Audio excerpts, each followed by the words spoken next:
How to clear watch history on YouTube. So hello guys, welcome back to my YouTube channel. In this quick tutorial I'll be showing you how to clear watch history on YouTube.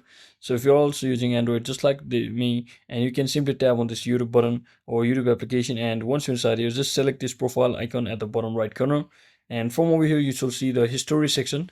So basically tap on this view all button over here. Now as you can see there are lots of history, including all of the shorts videos as well as long videos from different time zone.